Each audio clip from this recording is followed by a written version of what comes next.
যোৱা যিসকল শ্ৰমিক দিল্লী হাৰিয়ানা ইত্যাদি অঞ্চলসমূহত বিভিন্ন উদ্যোগ আৰু অন্যান্য অসংগঠিত সেক্টৰত কাম কৰে বা তেওঁলোকক শেহতীয়াকৈ কিছুদিনৰ পৰা বিভিন্ন থানায় বা পুলিচ বিভাগে উঠাই নি কাগজ পত্ৰ চেকিঙৰ নামত তেওঁলোকৰ নাগৰিকত্বৰ পৰীক্ষাৰ নামত তাতে দেখা গৈছে যে বিভিন্ন হাৰাশাস্তিৰ সন্মুখীন হৈছে। যোৱাকালি প্ৰায় ৮০ জনতকৈ অধিক এটা দল প্ৰতিটো থানাতে গুৰুগ্ৰাম অঞ্চল জিলাখনৰ প্ৰতিটো থানাতে 10 জন 20 জন 50 জন 80 জন এই ধৰণৰ লোক তেওঁলোকক উঠাই লোৱা হৈছে আৰু এই প্ৰক্ৰিয়া বিগত কেইবাদিনৰ পৰা চলি আছে। দিন ৰাতি একাকাৰ কৰি তাতে ৰাখে, বিভিন্ন সময়ত তেওঁলোকক হাৰাশাস্তি কৰে আৰু আমাৰ সমষ্টিৰ লোক তাতে আছে। আমি সেই জেগাবিলাকক ডিএছপি হওক থানাদাৰ হওক তেওঁলোকৰ লগত বিভিন্ন সময়ত যোগাযোগত আছো। আমি এই ক্ষেত্ৰত অসমৰ মুখ্যমন্ত্ৰী ডাঙৰীয়াৰ প্ৰত্যক্ষ হস্তক্ষেপ বিচাৰিছো যে আমাৰ অসমৰ শ্ৰমিকসকলে যাতে বহিৰ ৰাজ্যত যাতে নিৰাপত্তা পায় তাৰ কাৰণে আপুনি সুব্যৱস্থা কৰক। আৰু আজি আমি সংবাদ মেলৰ জৰিয়তে বংগৰ মুখ্যমন্ত্ৰী মমতা বেনাৰ্জী ডাঙৰীয়ানীকো আমি আহ্বান জনাইছো, কাৰণ যিহেতু তাতে বংগভাষী বাংলা ভাষী আৰু পশ্চিমবংগৰ লোকসকলকো সমান্তৰালভাৱে হাৰাশাস্তি কৰি থকা হৈছে। বিশেষভাৱে বাংলাদেশীৰ নাম কৈ তাতে হাৰাশাস্তি কৰি থকা হৈছে। যিটো অত্যাচাৰ যিটো হাৰাশাস্তি বিগত সময়ত কেৱল অসমত চলিছিল, এতিয়া সেইটো সামগ্ৰিকভাৱে সৰ্বভাৰতব্যাপী। আজি শ্ৰমজীৱী এটা কমিউনিটি বা এটা লেবৰিয়াছ গ্ৰুপক যদি এই ধৰণৰ নিজৰ নাগৰিকত্বৰ নামত য'ত কাম কৰিব তাতেই যদি হাৰাশাস্তি হয়, আজি উজনিত যাব নোৱাৰিব, আজি দিল্লীত যাব নোৱাৰিব, আজি হাৰিয়ানাত যাব নোৱাৰিব, এই মানে আচলতে কি হ'ব?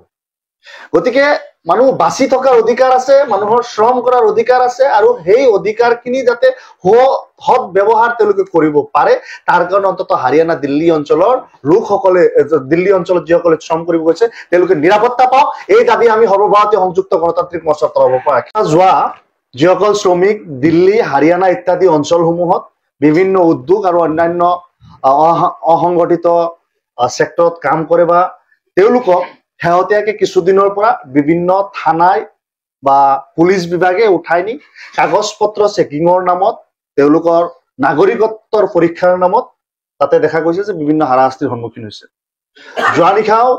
যোৱাকালি প্ৰায় ৮০ জনতকৈ অধিক এটা দল প্ৰতিটো থানাতে গুৰুগ্ৰাম অঞ্চল জিলাখনৰ প্ৰতিটো থানাতে 10 জন 20 জন 50 জন 80 জন এই ধৰণৰ লোক তেওঁলোকক উঠাই লোৱা হৈছে আৰু এই প্ৰক্ৰিয়া বিগত কেইবাদিনৰ পৰা চলি আছে। দিন ৰাতি একাকাৰ কৰি তাতে ৰাখে, বিভিন্ন সময়ত তেওঁলোকক হাৰাশাস্তি কৰে আৰু আমাৰ সমষ্টিৰ লোক তাতে আছে। আমি সেই জেগাবিলাকক ডিএছপি হওক থানাদাৰ হওক তেওঁলোকৰ লগত বিভিন্ন সময়ত যোগাযোগত আছো।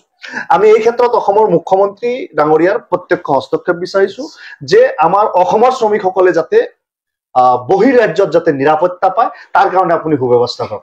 আৰু আজি আমি সংবাদ মেলৰ জৰিয়তে বংগৰ মুখ্যমন্ত্ৰী মমতা বেনাৰ্জী ডাঙৰীয়ানীকো আমি আহ্বান জনাইছো, কাৰণ যিহেতু তাতে বংগভাষী বাংলা ভাষী আৰু পশ্চিমবংগৰ লোকসকলকো সমান্তৰালভাৱে হাৰাশাস্তি কৰি থকা হৈছে। বিশেষভাৱে বাংলাদেশীৰ নাম কৈ তাতে হাৰাশাস্তি কৰি থকা হৈছে। যিটো অত্যাচাৰ যিটো হাৰাশাস্তি বিগত সময়ত কেৱল অসমত চলিছিল, এতিয়া সেইটো সামগ্ৰিকভাৱে সৰ্বভাৰতব্যাপী। আজি শ্ৰমজীৱী এটা কমিউনিটি বা এটা লেবৰিয়াছ গ্ৰুপক যদি এই ধৰণৰ নিজৰ নাগৰিকত্বৰ নামত য'ত কাম কৰিব তাতেই যদি হাৰাশাস্তি হয়, আজি উজনিত যাব নোৱাৰিব, আজি দিল্লীত যাব নোৱাৰিব, আজি হাৰিয়ানাত যাব নোৱাৰিব, এই মানে আচলতে কি হ'ব?